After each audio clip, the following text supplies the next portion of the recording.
So we're gonna show how to go up on these ramps on the car. These are the Pittsburgh ones from Harbor Freight. First thing for sure, you need to put it down straight under the wheels, obviously, facing in the car.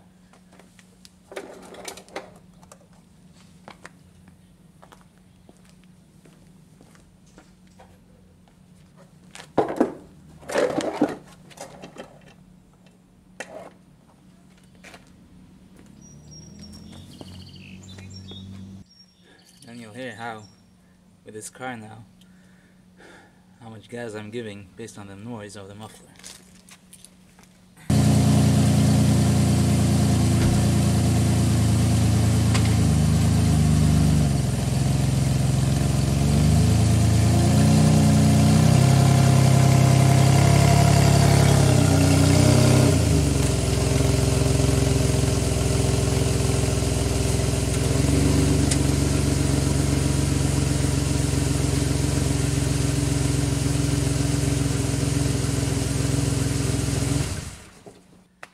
And then you make sure you don't go over it, right?